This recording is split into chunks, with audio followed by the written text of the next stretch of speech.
comfortable seats, amazing food. This is what Singapore Airlines is all about. Welcome to CGK Airport in Jakarta, Indonesia. Today we are flying with Singapore Airlines on a 777 short haul business class from here in Jakarta. No matter where you go, Auntie Anne's is always there. Starting off, I noticed this little robot just autonomous driving. I thought it was the coolest thing I've ever seen in my entire life. So yeah, he just turns, runs, does his thing, doesn't bother anyone. It's super cool. Business class ticket affords you access to the beautiful Plaza Premium Lounge. It is absolutely stunning. Massive lounge, lots of really good food, a lot of light. This was at about 5 o'clock in the morning. I got to the lounge really early. They do have a full hot meal station with a chef. You walk up, you place an order for whatever it is you want. They give you a little buzzer, the chef cooks it, and then you go and collect it. I would like to take this opportunity to please ask for a subscription. It means a lot to me and it really helps the channel grow. For those of you not wanting a hot option, they have a cereal bar, as well as they have a little toast station with a bunch of different rolls and breads and croissant.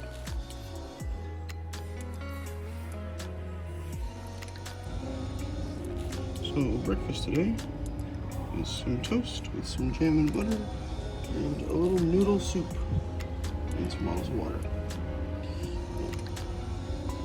Noodle soup is just gonna hit the spot this morning. Kind of feeling groggy and not quite myself, so it's gonna be good. I'm looking forward to it. And I can just tell it's gonna be a great day. After about 3.5 hours in the lounge, I went to find our 777 that'll take us up to Singapore, pulling in from its flight down. It was traveling behind a Garuda Indonesia aircraft that I was really happy to get to spot as well. I will say we did leave about 10 minutes late, and they profusely apologized for this delay at the gate, which I thought was really nice. You would never get that in the United States. Ever.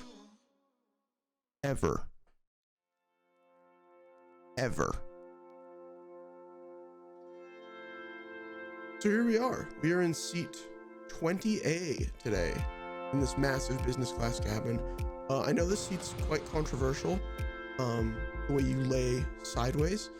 You can see more about it in the video that I did earlier.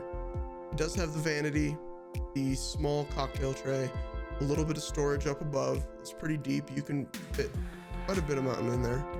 Little cocktail tray, like I said. And that is the footwell, the controversial footwell. But I do find it pretty comfortable. For this daytime flight, they gave us a pillow, as well as some noise canceling headphones that are like standard on all Singapore business class flights.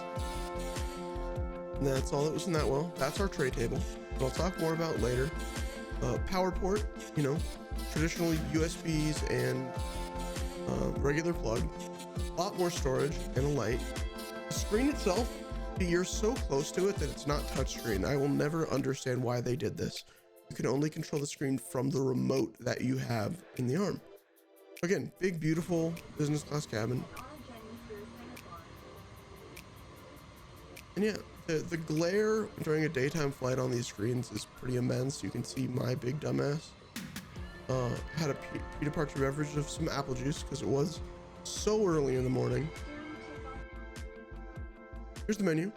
I used the book the cook function, so I had already pre-ordered my food, but this is what was on this flight, an hour-long flight. The thing that was interesting, besides using closed captions on the video, is they had a sign language interpreter. Fascinating to me.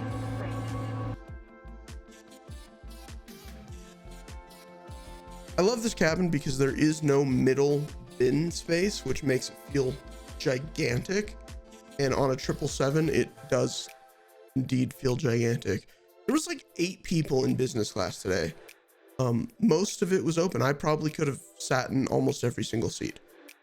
In the arm, you do have seat controls as well as the do not disturb button, another headphone jack, and all of your lighting controls. You have 3 lights for 3 different bed positions. And the do not disturb button controls this little sign on the outside pillar that basically tells the cabin crew that you don't want to be bothered.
So here's how you lay whilst not in bed mode. You put your feet up and you can actually stretch out quite well. I think it's a lot better design than that of the A350.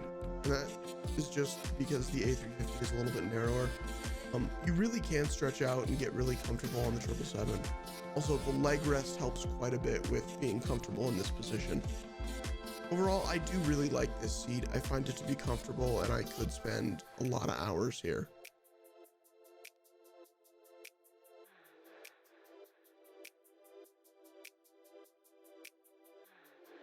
The in-flight entertainment on Singapore is amazing. Chris World is, I think, one of the best in the sky, rivaled only by maybe Emirates. Again, you can see awkwardly me reaching over to play with the remote while I'm trying to show you guys what they offer. It really is incredibly well stocked, especially on a 1-hour flight. I'd be hard pressed not to find something to watch.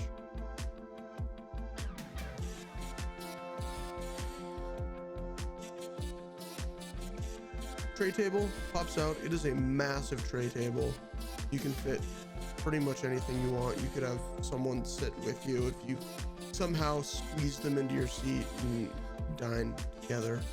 Not that Singapore wants you to do that. Meal I picked was the soya noodle. It was incredible. This was one of the best things I've had on an airplane in a very long time. It also came with a little fruit bowl, an Australian yogurt, mango flavored, my favorite fruit. I went for an orange juice and some water, and man, this was some of the best catering I've had ever. Spent most of the time just kind of relaxing, playing with the IFE, and you can see pretty short flight, and just kind of enjoyed the seat. Really trying to amp myself up and get excited for a 19-hour flight that I was about to embark on. One thing I found incredibly annoying is if you put your arm on the armrest, it pops the tray table up every single time. There is absolutely no way to stop it from popping up.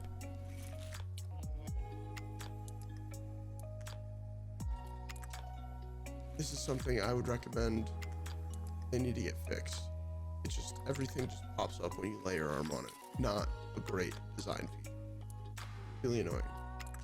Lastly, biggest mistake I think Singapore made with its airplanes is not putting individual air vents. Yes, they would be incredibly far away, but when you're in Singapore and it's 100 degrees out and 100% humidity, you want air conditioning, and I would really like to control it. That's it for this video, guys. Thank you so much for watching. I did want to shout out, I do have a merch store now. If you made it this far, shop.taylortravelstheworld.com. Thank you guys so much for the support. I love you all. See you on the next one.